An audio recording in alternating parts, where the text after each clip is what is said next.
Avvalgi videolarimizda Yaponiyaning asosiy ishchi vizalaridan hisoblangan stajyor va Tokutegino vizalari haqida ma'lumot berib o'tgan edik. Bugungi videoyimizda Yaponiyaning yuqori malakali ishchi vizalaridan biri hisoblangan Gijinkoku vizasini ko'rib chiqamiz. Gijinkoku bu muhandis, gumanitar bilimlar, xalqaro ishlar degan ma'noni anglatadi. Soddaroq qilib aytganda, universitetni tugatgan yoki texnika va gumanitar bilimlarga oid sohalarda 10 yildan ortiq ish tajribasiga, xalqaro ishlar bilan bog'liq sohalarda 3 yildan ortiq ish tajribasiga ega bo'lishingiz kerak. 2024-yil dekabr oyidagi ma'lumotlarga ko'ra, ushbu ishchi vizaga ega bo'lgan chet elliklar soni 418.706 kishidan oshiqroq bo'lib, ulardan 1238 nafari o'zbekistonliklardir. Gijinkoku vizasida qanday sohalarda nima ishlar bilan shug'ullanish mumkinligi haqida gaplashib o'tamiz. Ushbu ish faoliyatlari bilan shug'ullanish uchun O'zbekistonda universitetni tamomlagan bo'lishingiz, Yaponiyada esa kasb-hunar kollejlari, ya'ni senmongakkolar yoki universitetlarni tamomlagan bo'lishingiz kerak. Xo'sh, qanday yo'nalishlarda ishlash mumkin? Hozir sizlar bilan asosiylarini ko'rib chiqamiz. Muhandis yo'nalishida tizim muhandisi, dasturiy ta'minot muhandisi, dasturchi, ishlab chiqarish va loyihalash sohalarida ishlash mumkin. Gumanitar bilimlar yo'nalishida marketing, buxgalteriya, moliya, konsalting va huquqiy ishlar bilan shug'ullanish mumkin. Xalqaro ishlar yo'nalishi savdo ishlari, xorijiy biznes kompaniyalar bilan ishlash, sayyohlik kompaniyalarida yoki og'zaki va yozma tarjimalarda ishlash mumkin. Ushbu videoda O'zbekistonda bo'lib turganlar holatida ushbu vizaning olish usullarini ko'rib chiqamiz. Birinchi usul: ko'plab vatandoshlarimiz yaxshi biladigan talaba vizasi orqali Yaponiyaga borib, o'qishni tamomlagach, yapon kompaniyalariga ishga kirish.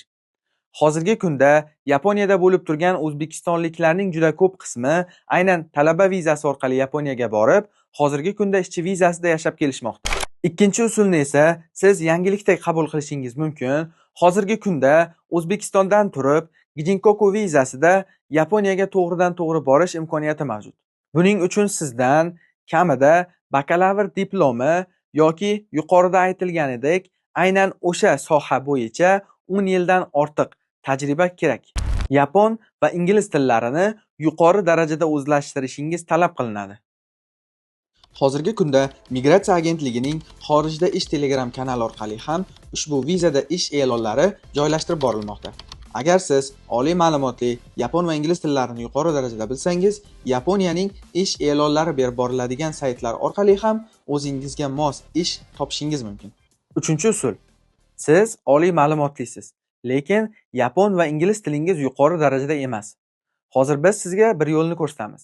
Dastlab Tokutegino vizasida Yaponiyaga ishlash uchun borib, ma'lum bir vaqt ushbu vizada ishlab, yapon tilingizni rivojlantirib, keyinchalik Gijinkoku vizasiga o'zgartirish imkoniyati mavjud. Agar yuqorida aytilgan yo'llar haqida yanada batafsil bo'lmoqchi bo'lsangiz, Japan Career portalining Yaponiya tajribasi bo'limida muvaffaqiyatli karyera qurgan vatandoshlarimiz bilan tanishib chiqishingiz mumkin. Endi Yaponiyada ishlayotgan o'zbekistonliklarning asosiy ishchi viza turlaridan bo'lgan stajyor, maxsus malaka va yuqori malakali kadr vizalarining farqlari haqida ma'lumot beramiz. Dastlab stajyor vizasi. Ushbu vizani olish uchun 18 yoshga to'lgan bo'lishingiz kerak. Qabul qiluvchi kompaniyalar asosan 18-30 yoshli nomzodlardan tanlab olishyapti. Yapon tilini M5 darajada bilishingiz talab qilinadi. Boshqa talablarga keladigan bo'lsak, salomat bo'lishingiz, suhbat davomida suhbatdan o'tishingiz, ish tajribasi albatta talab qilinadi. Eslatib o'tamiz, ushbu vizada oilani olib ketish imkoniyati mavjud emas.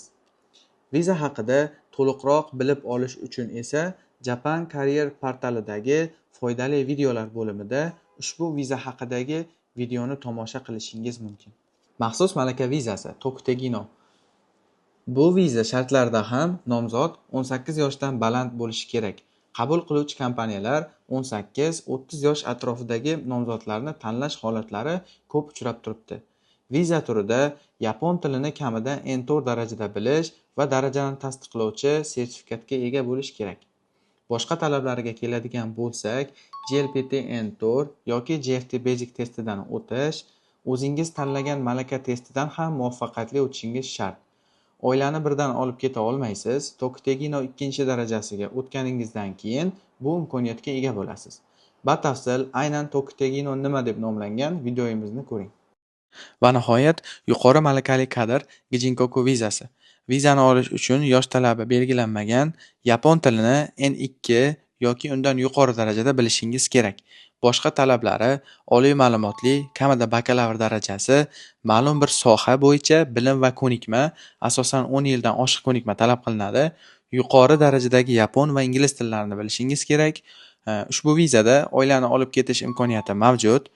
Qolgan ish va yashash tomonidan qulayliklar kompaniya holatidan kelib chiqiladi. O'zingizning yosh, til darajangiz, ma'lumotingiz va kelajakdagi rejalaringizni hisobga olib, ushbu 3 viza turidan o'zingizga mosini tanlab, kelajagingiz sari harakat qiling.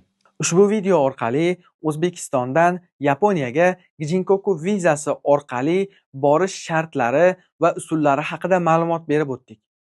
Agar sizda Yaponiyaga Gijinkoku vizasida borish niyati bo'lsa, ingliz va yapon tillarini chuqurroq o'rganing.